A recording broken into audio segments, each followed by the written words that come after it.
Natasha Asare, I am delighted to speak with you today. I had the pleasure of working with you, of course, at NewFlex, where you worked in so many different capacities over 8 years at Citybase, running centers, running sales, and when I worked with you, running products outside of the fixed office and that revenue and operations stream. And prior to that, you were at Regis, now IWG. So you bring with you a tremendous breadth of experience in Flex. Today, we're here to talk about generating revenue outside of the fixed office. And before we get started, I would love for you to share what you're doing at MeetingRoomz.com. Okay, well, thank you so much, Andrea, for inviting me to this call.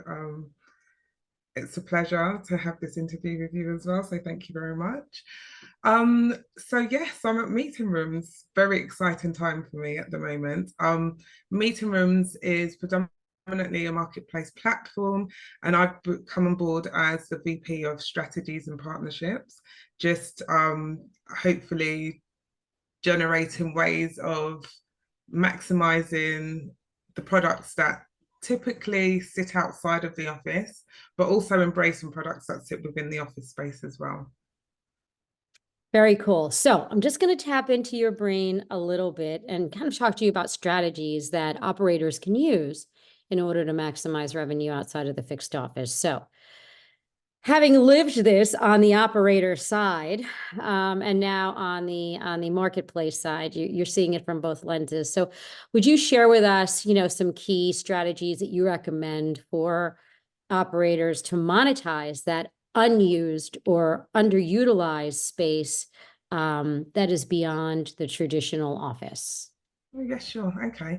So for me, I think that there are three key areas that will help when it comes to strategizing, I should say, with the products outside of an office.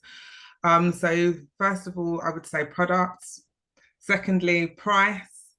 Thirdly, partners and tracking. So if we start from the beginning, so products, I think you need to be able to make sure that your products are diversified and aligned with the market, because obviously the demands of the market changes on a daily basis. So you need to be able to align the products with the market, identify alternative purposes for spaces that align with the demands that you see. So an example is you have vacant space that you use as a co-working space during the day, but at night it can turn into an event space or a networking space. So you're utilizing that space in various different ways. Pricing is the key to everything. It's good for all businesses to carry out market research, ensure that they're understanding what the demands of the market are currently, what other competitors within the local area are pricing the same products at. Just understand what your USPs are as a business and make sure that you don't devalue your product. You just elevate it by ensuring that it aligns with the price of the area and with the clients that you're trying to bring in. And then the final part of that is partners. Partner up with platforms such as MeetingRoomz, but there are various number of different platforms out there, but it's good to partner with these platforms because they bring another level of communication, marketing, plans, strategies for you that can be useful, especially because most people who tend to go into this side of the industry still have quite a limited understanding of what they need to offer to users. Yeah, that is true, and the category is ever evolving. Could you just share with us, are there some products outside of the fixed office that are more sensitive to pricing than others? The co-working product, for example, or the definitely product? there are. So co-working definitely is very sensitive, and you'll find that in the local area, like an example I can give you is Liverpool Street. There are so many different providers out there. The price can drop one day, then it increases another day. Products such as dedicated desks, whereby it's not a traditional product that you see across all of the markets. Some providers do have that. They probably name it different names, but you have dedicated desks whereby people can have a dedicated space in a co-working area that is theirs for on a monthly basis, theirs to use. Nobody else can use that space. You have membership packages which can change on a day-to-day. So one operator we're working with currently, they have a product which is for 2 days a week, because we've seen the levels of the traction of people coming into the office now tends to be a lot quieter on a Monday to Friday. And so they've created a membership package that accommodates that at a discounted rate. Also, their co-working pricing has also been reduced because of those days. So there are many products out there that yeah, it's just about catering for the demands and the needs of the market, I would say. Yeah. So the interesting thing is that I found that meeting rooms may not be as price sensitive because as a co-working space, for example, because people actually do have to meet and they need a quiet environment to meet, and they're willing to pay for that versus there are many other options for stopping in for a day office or a co-working space. But on another note, what are some of the most common challenges that operators are facing today when trying to generate revenue beyond the fixed office, and how can they effectively overcome these obstacles? So you have things like staff that cater for the type of environment you're trying to create. Do you have enough staff? Do you have maintenance there in order to ensure that the space is fit for purpose on a daily basis? Security, is there, because of the ever evolving way that people are working, most spaces are now traditionally not just a 9 to 5 space. You have spaces that open at 7 o'clock in the morning, finish at 9 o'clock at night, and things like that. So, do you have enough security in order to maintain the way that people are working? So, it's a good idea to have solid operational processes and procedures that effectively manage and support the space. And if you feel that as a business you don't have that, you can outsource. There are avenues to outsource that type of help as well. And then the final thing was customer retention and satisfaction. So maintaining customer satisfaction is quite hard sometimes, right? Because everybody has things that they have varying preferences and needs, and you might think that what you're doing is the greatest thing. However, a customer might come in one day and say something different. So it's just a matter of having implementing customer engagement strategies, customer satisfaction surveys are a typical one. Yeah, just creating a sense of community within your space so that you can give back to your users and they are able to come back in again as well.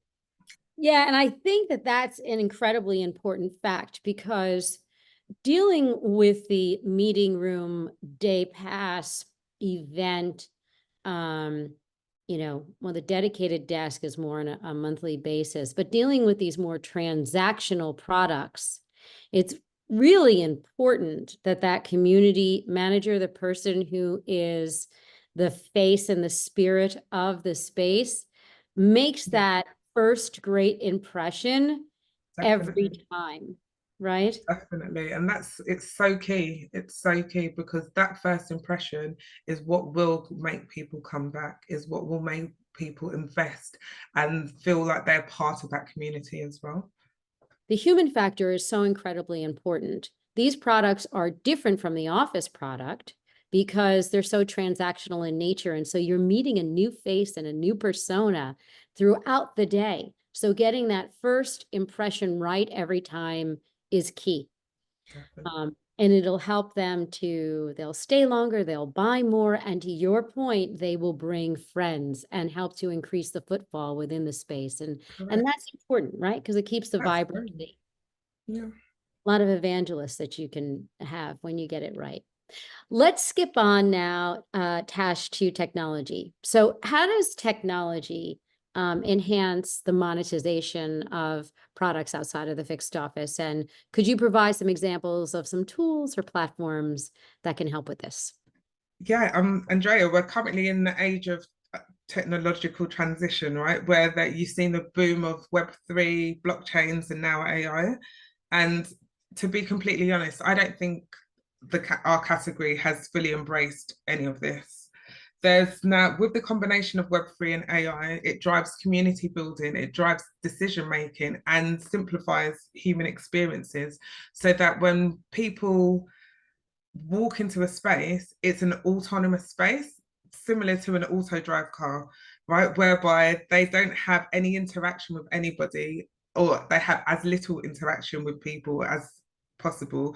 It's a streamlined way where they can walk into the space, check in, get a coffee, sit down at their desk. They know where they're going to sit without having to impede on staff members, but the only time, but also crack on and do whatever they need to do.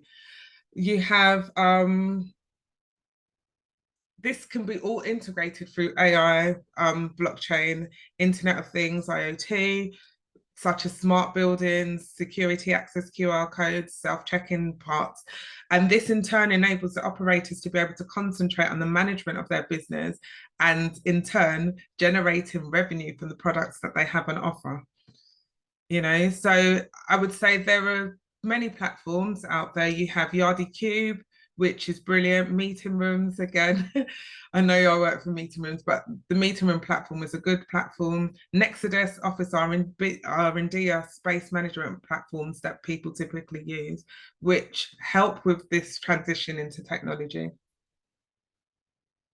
Yeah, you know, it's interesting. And I've talked about utilizing technology to take care of those baseline activities that enable our people to focus on the high touch, high important things that create human connections, capture hearts and minds. And so technology is an enhancer. And I think that so many people are confused and think that technology is a detractor from human connections, but it's actually not. It enhances performance. It enhances it by far. And it gives people the ability to be able to focus on the things that are important. So the community building aspect of a space, your staff and your team members will be able to focus on that a lot more, bringing more people into the space. Well, because the customers that are already in the space, the users of the space, have that smooth transition into the space. So yeah, it does make a massive difference, I think. And hopefully our category will embrace it a lot more. I think it is. And I think that all these new entrants on the market are really going to help to elevate that. So, you know, you've given some pretty incredible advice in terms of the areas to focus on to improve performance, some pitfalls that operators can overcome, how to use technology to enhance performance. But what I would love to hear are some case studies and real life examples of how you've put your strategies and tactics to work. So yes, some case studies with regards to, there was a location whilst I was at Newflex, which was a blank canvas. It was a space that was purpose built for co-working and co-working meetings and event spaces and things like that. And we tested into price, we tested the products, we changed the products. So testing into, initially, we had an idea of the products that we thought would fit with this location. And in actual fact, we realized after a while that actually there are other products that we can include in there. So use of dedicated, instead of it just being a solely co-working space where people don't have allocated desks, the use of dedicated desks came into play. We multi-purposed part of the areas that was used as co-working space during the day into an event space at night, which accommodated 350 people, and which generated more revenue, whereby you're getting the revenue from the day, but also revenue by accommodating a various amount of people, which you wouldn't have been able to do so if we hadn't had that space and we repurposed the space. There were other areas within the building itself that we thought we could monetize by hosting roundtables and networking events and things like that. So pricing, product, but just understanding that even though you may have an idea of the type of product that you want to provide, it can change and it will change based on the demands of the user. The users will come in there and they will completely throw out your strategy initially just by the demands of what they require. And in order to generate as much revenue as possible, it's about aligning and catering for their demands, aligning for what the traction that they can bring for you. Because ultimately, if you see an uptake in certain products and you test into that price, you will definitely get a footfall of people coming through your locations. So the ability to respond to market demand at that London location was wonderful, because you were able to listen to the needs of the market, readapt the space, readapt the pricing, readapt how you packaged those products to increase demand and conversion of that demand, and also rebookings, because they were so delighted from that experience. But it wasn't unique to that one location. There were locations in Cambridge and Brighton. And what was wonderful is that you were able to work with managers to reimagine and kind of think outside the four walls as to how to utilize the space in a different way, maybe in a way that it wasn't initially prescribed for. Could you share a couple of those examples too? So yes, so there were other examples that I can provide for you. For example, traditionally as a business, we were focused on selling offices. But then once we had the idea and we saw the traction and demand for co-working spaces, many vacant spaces that were sitting empty were then redesigned into co-working spaces, into event spaces. So for example, there was a space that was a 15 to 16 person office, and we decided to turn it into a weekly cinema room where they had a drop down screen where people could buy tickets to watch films and things like that. We just redeveloped the space or reimagined the space. During the day, it could be used as an office if somebody wanted a part-time office to use, or even a private day office.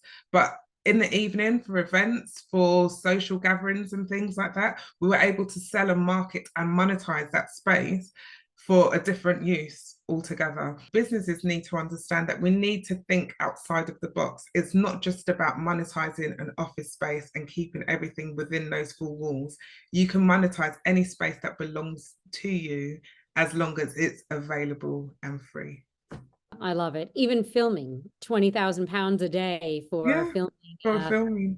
For filming fashion shows. I mean, it's really so far beyond, just spaces to sit down and have heads down work. This is reimagining the space and reimagining the way that it can be delivered. Natasha, thank you so much. I've had such a joy speaking with you here today. I think some of the key takeaways are, number one, keeping your mind open, looking at the space with fresh eyes, and to see what the market demand is and how you can reimagine your space in order to provide a product at the right price that serves that marketing demand. I think I heard you say also you have to have the right people in place, because this sale is completely different and this fulfillment is different. You have to delight them on the first impression every single time. They're not staying with you for 11, 12 months. They're staying with you maybe for an hour. So you have to capture their hearts and minds the moment they walk through the door. I think you also talked about technology, utilizing technology as a baseline that will ultimately enhance our ability to make those human connections and to delight those members. Correct. I think too, you gave some great ideas and practical ideas as to best practices. And that's what I love, is that this is not pie in the sky. Like, you've actually done this and implemented it. And I think you're a tremendous thought leader and asset to this category, and really delighted that you're at MeetingRoomz, and to see what MeetingRoomz is going to bring to the category. So thank you. Oh, thank you so much, Andrea, for giving me this opportunity to just speak about the ideas. And, you know, it's all about just offering best practice to everybody. Just to anyone who knows me knows I'm all about generating revenue, and as much revenue we can generate out there across across the industry, why not share the knowledge? So yes, thank you. Thank you.